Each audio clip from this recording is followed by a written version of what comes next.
Good afternoon to you. 506 now, News Talk 105.9 WMAL, where we're making sense of the news. Coming up, Rabbi Yaakov Menken will be with us from the Coalition for Jewish Values. We talk Israel. We talk anti-Semitism. We talk about the American left, showing a lot of it this week. That's all ahead on the Vince Coglianese Show. You can join us at 888-630-9625, 888-630-WMAL. That's where we find Kevin from Manassas on line 2. Kevin, good afternoon. You're on the Vince Coglianese Show. Hello. Hey, Vince, obviously you are a good and decent and God-fearing man, and you look at the barbarism and the stuff going on over there where they're decapitating babies and killing and raping women and children, and you are appalled like any person with a soul. But, why would we expect anything more from Rashida Tlaib or the left, who believes that murdering and slaughtering unborn babies in the womb is called reproductive rights and health care. The Bible is very clear on this. In Ephesians 6:12, it says, "For we wrestle not against flesh and blood, but against principalities, against powers, against the rulers of the darkness of this world, against spiritual wickedness in high places." And I say that there is no surprise in my spirit and my mind that people on the left try to make a moral equivalence and try to justify what these animals are doing to the Jewish people over there. So I say, may God rain down all of his terror and vengeance on these animals. You're right about the barbarism of human sacrifice that's going on here in the United States right now has, I think, calcified so many people to just and made them allow evil in their lives, and to not be in a condition to condemn it because they allow so much of it themselves here. Kevin, you're right. And Rashida Tlaib and the party she's associated with is absolutely wedded to this human sacrifice. It is one of the most important things to them, and they will hold on to it for dear life, so to speak. It is absolutely essential. And in fact, I've got a story on that. Kevin, go ahead, Kevin. Make your point. No, I 100% agree with you. And, people ask the question, they say, how is it that people, Muslims, who they support Muslims and they support the Palestinians, but then they're for LGBTQ rights and they're for abortion, and people cannot justify that in the human mind, but yet we have to understand something about the spirit. Yes. And the Bible says that when Jesus confronted the demoniac in Gadarene, they said, "Who are you? What is your name?" He said, "We are legion," meaning they are militarized. They march in lockstep. It doesn't matter what the issues are. They are in agreement because they are against God's people. What an amazing call. Kevin, thank you very much. Pointing out the obvious spiritual war. This is the subtext of so much of this. That's Kevin in Manassas. To Kevin's point about how wedded the left is to abortion in the face of all of this. Now, if I were to offer you this trade, hey, the Pentagon stops funding abortions, and then we do a full-blown rescue for Israel, anything we can do, would you take it? Well, yeah, of course. You'd probably take either or. You'd be perfectly happy with it. Right now, the Democrats have a ransom situation going on. Their position is we have to keep killing babies now. And the only way we're getting aid to Israel is if we continue to kill babies.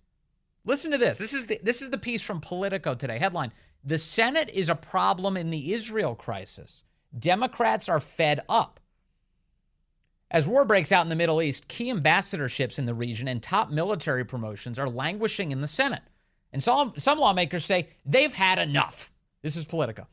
Senate Democrats are making a renewed push to force through hundreds of military nominations and a handful of ambassadorships, noting that the war in Israel has added new urgency to break through the logjam. I think this all argues for a pretty significant reform of the nominations process, Senator Chris Murphy of Connecticut said in an interview. The military blockade put in place by Senator Tommy Tuberville of Alabama in protest of the Pentagon's abortion travel policy includes 2 picks for the Joint Chiefs and officers leading U.S. forces in the Middle East. At the same time, 3 of President Joe Biden's picks to be ambassadors to Middle Eastern countries and his pick for the State Department's top counterterrorism job await votes in the Senate as the confirmation process sputters. All right, so let me sort through Politico's gobbledygook here to explain what's really happening. for the umpteenth time. Tommy Tuberville recognizes that under the law, under federal law, you cannot be facilitating and funding abortions using federal tax dollars. But the Biden administration has ignored that law. And the United States Pentagon has made it one of their primary missions to abort more children. And so Tuberville, representing the people of Alabama, American citizens, stands up there as a United States senator and says, look, my party's in the minority here in the Senate. There's not much I can do. I wish there was more I could do. There's not much I can do. But one of the things I can do is not grant what they call unanimous consent to ram through every Biden nominee without an actual vote on each nomination. That's what they want. They want unanimous consent to just push through all of these Biden nominees like that. Lickety split, one big vote, everybody goes through, no consideration at all. And Tuberville's saying, no, you're going to abort children? You're going to keep killing babies? I'm going to stop this process. You're going to have to take each one of these individually. That's how you do this, right? Does that make sense? I think we've gone over this a bunch of times. So the Democrats have put through a couple individually now, but for the most part, they're not doing it at all because they kind of like this fight. They want to emphasize abortion because they think that that's the best. Abortion's the best. We can run on it. We love abortion. Okay. And so Tommy Tuberville is the villain in the media's story here. And so now they've done it again. They've trotted it out again. They're saying, we can't support Israel adequately because there's all these military nominations waiting. We need to get all these senior officers through so we can, quote, support Israel. And Tommy Tuberville is preventing us from supporting Israel. No, he's not. No, he's not. There's a way out of this, ladies and gentlemen, assuming that what you're saying is even close to true, that we need specific officers in place to support Israel. Let's suggest for a moment that that's true. If that's the case, abandon your abortion politics. Abandon using the Pentagon as an abortion mill, and baby, you get all your nominations through. That's the only roadblock to you doing this. All you have to do is stop the killing. Stop the killing of American babies, and they're through. These, right?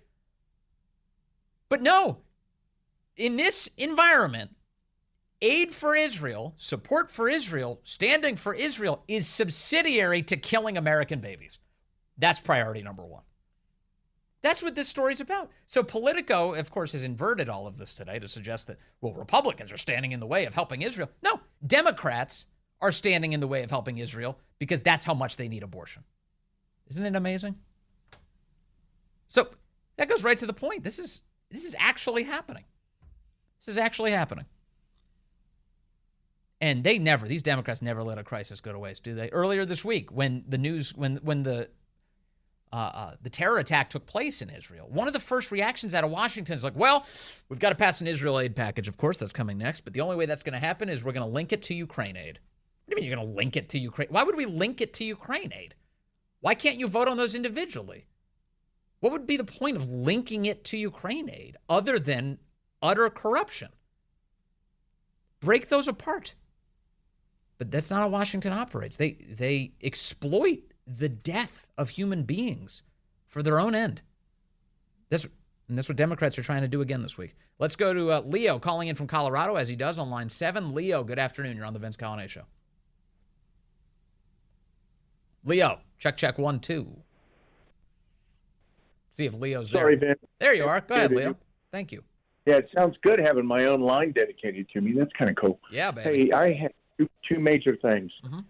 I've seen these videos. I deployed to Jordan 6 years ago, and I got to, being an intel guy, I got on the floor, and I was with some of the analysts and saw some of these things that ISIS was doing. And I got to tell you, it's changed my life, Vince, like you would not believe. And I say we make every legislator, every naysayer that says these things aren't bad or whatever else, put them in a room and project these things up and make them watch them. And if it doesn't change their lives and their attitudes, they need to go. I mean, immediately, we need to remove them from the hill because this is a cancer that is getting worse. And the second thing I wanted to say is, Bibi, Netanyahu, listen up. Do not fall into this. They are duping you guys in to raid Gaza, and they're going to make themselves smarter. They're going to blow everything up. It's going to happen, Vince, and I hate to say it. Let me make sure I understand what you're saying. You're saying that Hamas is trying to bait Israel's ground troops in order to kill them in some sort of suicide attack. Is that what you're saying? Yes, correct. What is the mission of a terrorist? To become a martyr. It's all about martyrdom.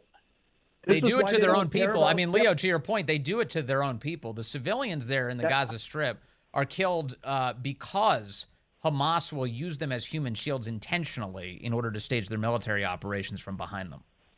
Yes, correct. And what they want to do is make the biggest impact to Iran. And then I've said this before, Vince, as soon as that happens, all the other countries, China, Russia, North Korea, they're watching. Biden's not doing anything. He's not responding properly to this, okay? As soon as he does that, China's going to be they're there right now off the coast of Taiwan. They've got their warships. They've got their aircraft. They're just waiting. Because when they see the non-responsiveness of Biden and this administration, they're going to say, well, they're not going to do anything. Take it. Russia. Take Ukraine. And there was I was listening to you guys the other day, and there was somebody that said Iran doesn't have the missiles to reach the U.S. They don't need to. All they need to do is go over the Gulf.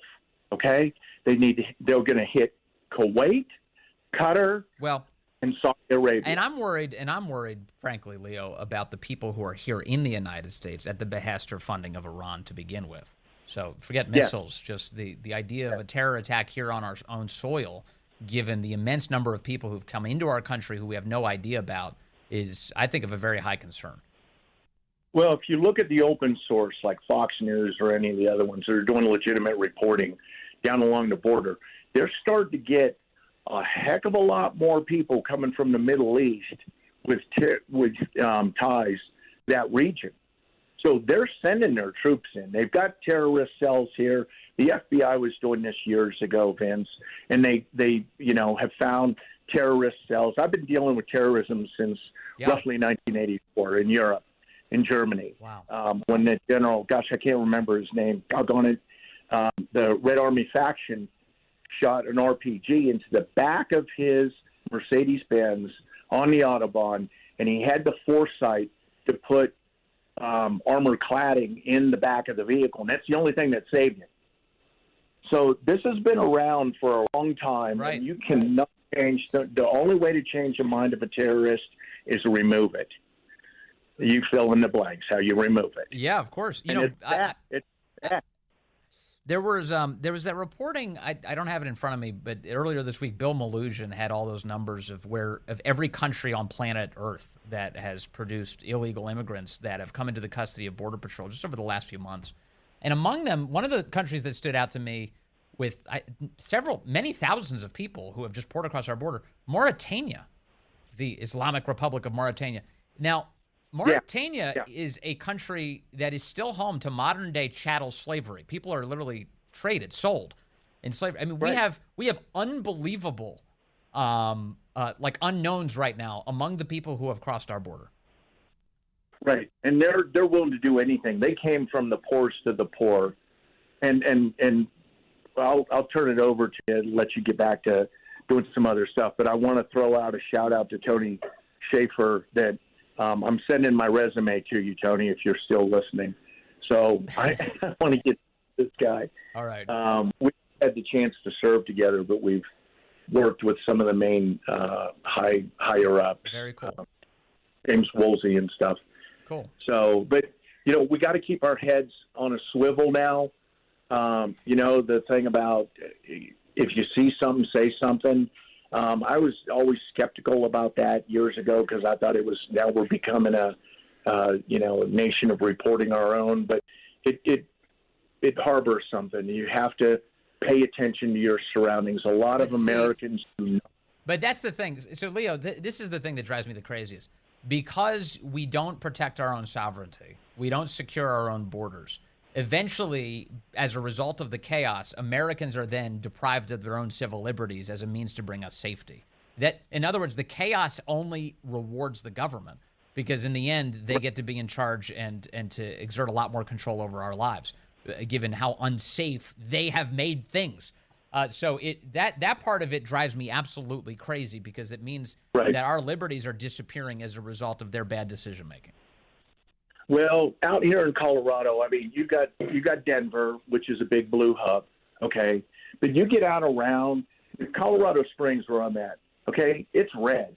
This is red. You got 5 military towns here. Yeah. You get out to the west, you get out to the east, you still see Trump 2020 signs, okay? Love that. We took a trip down to Arizona over Labor Day week.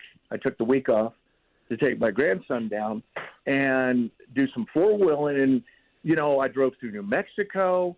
We drove through Arizona. We drove through Utah. We were over in California on the edge, just west of Yuma, okay? Sure. When they say there's no wall, when I lived there 15 years ago, I would watch coyotes come over on ATVs, get up on the dunes, and look at Highway 8 to spot where the Customs and Border Patrol guys were, and then they'd radio and tell the people coming across, okay, the coyotes with these people, go to the west, go to the east, then they'd have vans set up. Now there's border wall all along there. That's right. What is going on in our country, Vince? I know. I feel that way every day. Leo, thank you very much for the call. I'm sorry we're up against it, but I appreciate the call. And I always appreciate your calls, and we'll make sure Tony Schaefer gets the resume. Thank you. Rashida Tlaib sprinting away from questions, basic questions. Can you condemn Hamas cutting the heads off of babies? It's a disturbing display from an American congresswoman. We're going to talk about that and so much more with Rabbi Yaakov Menken joining us minutes away here on WMAL. Good afternoon to you.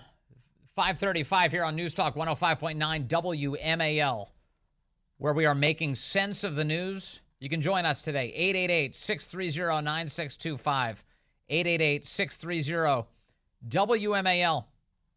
A lot of Democrats being exposed for their views about the Jewish people this week in really, really glaring ways. Rashida Tlaib running from a Fox News reporter asking a simple question: can you condemn Hamas for beheading children? Terrorists have cut off babies' heads and burned children alive. Do you support Israel's rights to defend themselves against this brutality? We're just going to go through here. You can't comment about Hamas terrorists chopping off babies' heads? No answer. The audio stretches on forever. She never answers the question. Another lawmaker in Colorado, Tim Hernandez, reacting flippantly when asked about his support for Hamas. And I think it's despicable what they're protesting for and what you're protesting for. And the fact that you can't condemn women and children and elderly people being murdered in the streets. What about it? Do you condemn it? I already said. Why can't you? Yeah, he can't condemn it. And meanwhile, last night, Dearborn, Michigan. Free Palestine! Free Palestine! No justice! Additionally, college campuses all across our country with student groups issuing calls of support for Hamas, saying they stand for a free Palestine against Israel, which was just subjected to horrific terrorist attacks. What is going on? Let's bring in Rabbi Yaakov Menken. He's the managing director of the Coalition for Jewish Values, and he joins us now. Rabbi, thank you very much for your time today, sir. Thank you for having me. This must be a very jarring week for you in any number of ways. To give us this, I guess let's start with the perspective of what it means to see Israel so viciously and violently attacked. This was absolutely horrific, like the Yom Kippur War, where they take advantage of a Jewish holiday.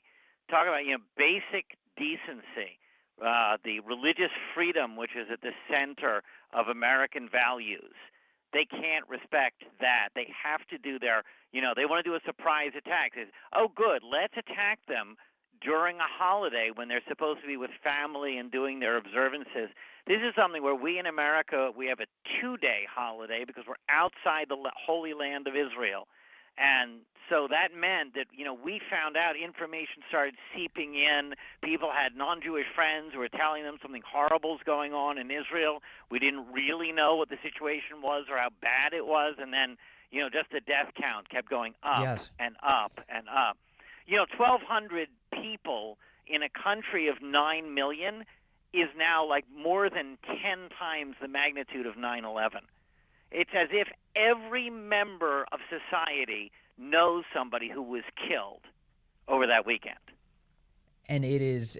I was just saying. And let's be clear. Yes. This was not a war. This was not a political battle. This was not an attack. This was a pogrom. This was a massacre. This was a slaughter. As someone else said, nobody, because of a political dispute, rapes women and burns their bodies. Nobody, because of a political dispute, decapitates babies. What you're describing, Rabbi, is something that I was talking to friends and family about this. I said, if you think about all of the most horrific things you could possibly imagine one human doing to another, all of them were done this past weekend in Israel. All of them by Hamas. And because it's not a political matter, because there's no political justification, the fact that organizations like Students for Justice in Palestine, organizations like ours, Coalition for Jewish Values, we've been warning for years. This is a classically anti-Semitic Nazi organization with now over 100 chapters on college campuses. There's no such thing as being a member of Students for Justice in Palestine and being a decent human being. It's not. There's no intersect there. Every single one of them is a racist who supports this level of barbarism. Do you know why Rashida Tlaib couldn't answer the question about condemning Hamas? Why is that? Because if she would answer, she wouldn't be a congresswoman anymore. Because the truth is you can't give that answer in a civilized country. Yeah, there people. Are certain countries where you can give the answer she needed to give. Yes. That was in her. She couldn't even deny it. She couldn't even try to answer it away. Say, I don't believe those reports. I don't think it happened. There's all kinds of things she could have said, but she couldn't because the truth was begging to come out of her throat, and she knew that if she opened her mouth, she would say something that would absolutely disqualify her. So a lot of these groups that claim to be standing up for Palestine or free Palestine, that at its core, that very few will openly admit that they're for the genocide of Jews in terms of open admission of that view.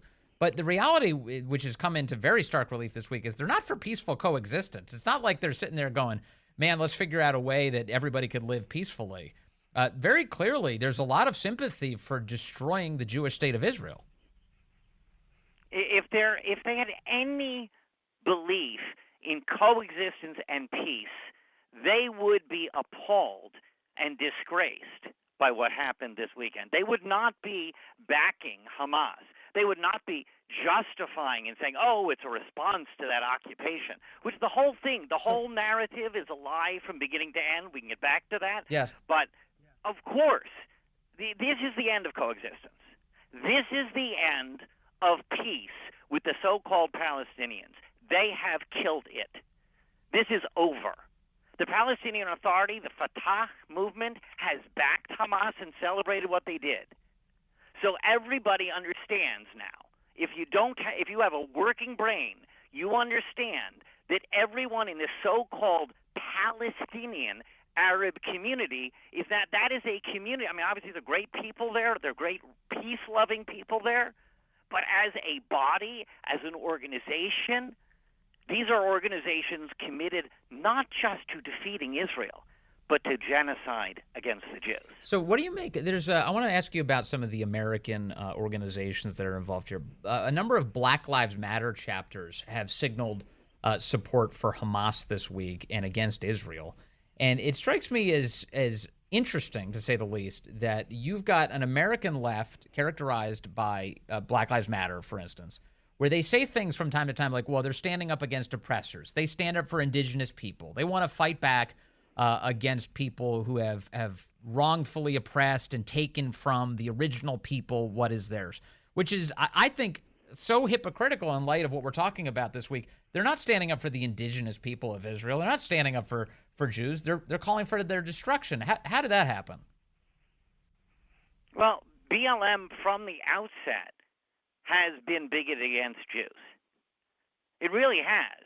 And the American Jewish left in particular was so besotted with the idea of Black Lives Matter that they kind of forgot about the anti-Semitic part. It was amazing how they abandoned actual Judaism and support for the Jewish people to sign up for the false narrative of BLM. I mean, obviously there was a lot of lies in the whole BLM thing to begin with. Right. You remove policing, you defund the police.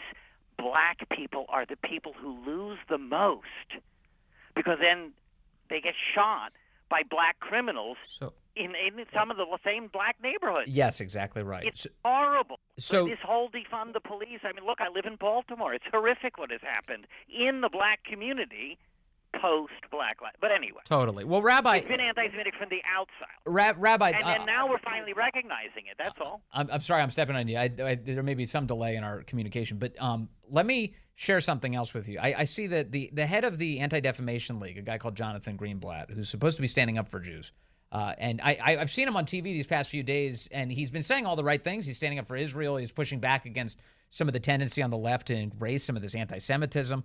But he posted an image from Black Lives Matter Chicago today, and on this Black Lives Matter Chicago, it says, "I stand with Palestine," and it shows one of the Hamas terrorists flying in on a paraglider. It's a cartoon of a Hamas terrorist flying in on a paraglider with a Palestinian flag hovering above him. And he condemns this. He says this is awful. It is glorifying the terrorists that slaughtered over 1,000 innocents. But a reporter by the name of John Levino over at the New York Post points out that the ADL, throughout the Black Lives Matter saga, was tweeting its support for that organization over and over and over again. Is this what you're talking about? Actually, the ADL wasn't as bad as several other organizations in this regard. The movement calling itself Reform Judaism, you can still go to their website and find, urj.org. It happens to be that I looked it up because I said, we have to ask these people, are you going to take this content down off your website now that you know what a racist hate group it is? And by the way, there's a group called Zionist Organization of America, and their head, Mort Klein, was warning 3 years ago. He did the research, and he took the organization at its word and said, look, BLM is a racist hate group. They not only called him a racist, but they tried to get him tossed out of the Conference of Presidents of Jewish Organizations. Hello. Yes. And he was right, and they were wrong. So why are so many American college students on board with this very hateful ideology? What is going on there? In top universities, Columbia, Harvard, places that produce our ruling class, this is supposed to be the future of our country. Why are so many of these student groups issuing calls of support for, they say Palestinians, but in the face of this is clearly for Hamas after that attack on Israel? Do you remember when Congresswoman Mary Miller was pilloried for saying a quote from Hitler? Mary Miller. Yeah, I vaguely. Was she quoting him or something? Illinois. It was a day before January 6th. Okay. She said a quote. And do you remember more recently Moms for Liberty getting pilloried for the same Hitler quote? And if I remember correctly, probably in the case of both of them, they are warning against the evils of Hitler. They're literally using the quote as a way to express that Hitler was an evil person. Precisely. And they got pilloried for it by leftists who go, oh, you see, they admire Hitler. Hello. No. The quote that they used was, Hitler said, he who controls the youth controls the future. And both of those, that Congresswoman and the organization, were warning people of the danger of indoctrination. Yes. Students today are getting indoctrinated. When you talk about an indigenous Palestinian, you have failed history, language, geography, all at the same time. Because it's just so unreal on so many different levels. But people are getting taught a narrative that has nothing to do with truth, clarity, understanding reality. And that's why this is happening on campuses. That's why people buy in. The classic myths of anti-Semitism. It's like anti-Semitism took a break after the Holocaust, but it's back. It's not the new anti-Semitism. It's just found a new facade that works in today's society. Oh, we're talking about politics. We're talking about Israel. We don't hate Jews. We just hate Israel. Sure. Yeah, and these forces that are all kind of linked up, they all share, I think, a similar contempt for Jews, as you point out. And also, it seems like Western civilization broadly, just sort of liberal democracy, Judeo-Christian values. They all are under assault by a constellation of organizations that don't actually have a fundamental moral core of any kind other than the destruction of their opponents. You're absolutely right about that. I mean, the truth of the matter is that according to our rabbinic sources, Jewish values, the root of everything you just talked about, Western values of tolerance, equal justice, equal opportunity, all of these things, even the balance of powers is found in the Bible. And yet, and there is a serious connection between anti-Semitism and hatred for values. So these people, by the way, to the great consternation of the Jewish left that promotes LGBTQ and doesn't understand why LGBTQ activists hate them so much and would rather an Arab country in the Middle East that slaughters LGBTQ people. It's why Rashida Tlaib flies the pride flag and the Palestinian flag outside of her office. And Matt, you know what happens to LGBTQ people back in the neighborhood of her grandmother she keeps talking about? Not good things. Israel is the refuge for LGBTQ Iranians. Yeah, there's a lot of stories that aren't being told correctly. Rabbi Yaakov Menken, I'm really appreciative of your time today. We're out of it here, but grateful, and we'd love to have you back at some point, sir. Thank you very much. There was, as always, a bizarre moment in the White House press briefing today. An unfortunate one. The New York Post has an excellent White House correspondent by the name of Stephen Nelson, who goes very faithfully to the press briefing all the time in the hopes he can ask a real question. And his questions are excellent when he finally gets an opportunity to shout them out. The White House never takes his questions. They refuse to. Biden has accidentally done it a couple times because he doesn't remember the instructions that his handlers have given him. But here's Stephen Nelson shouting out today for the opportunity to be asked a question. Remember, the New York Post is one of the oldest newspapers in the entire country. I forget, there's some qualified distinctions, but I think it's the oldest continuously operating daily newspaper in the country, something like that. But a great newspaper. Stephen Nelson today throwing out a question to Karinge. Please call on me for once. All right, you haven't called on me in 2 seasons, Kareem. And not calling on you today. Go ahead. Right. Go ahead, sir. You should be ashamed Go of ahead. that. Go ahead. That shows Go ahead. disrespect to a free and independent media. It's a black I'm one gonna of our country's to largest and most widely read newspapers, Kareem. That shows contempt for a free and independent press. Go ahead. I'm calling on somebody who I haven't called in a long time as well. Go ahead. Now I should describe her face. She's smirking at him. She's all smug about the fact that she's not calling on him. And shame on the other reporters in that room for not standing up for Stephen Nelson. He does deserve an opportunity to ask a question. His questions are good, thoughtful, and useful for public discourse. That's the kind of person you want in that room. And there he is saying, "You should be ashamed of yourself," he says to her. "This shows a disrespect to a free and independent media." Good for him. Read her the riot act. Boy, does she deserve it. But she is maintaining the tradition of Biden family associates constantly doing their best to suppress the New York Post. Wouldn't want people reading the Post, would we? They might learn something. The great one, Mark Levin, is up next on this fine radio station, WMAL.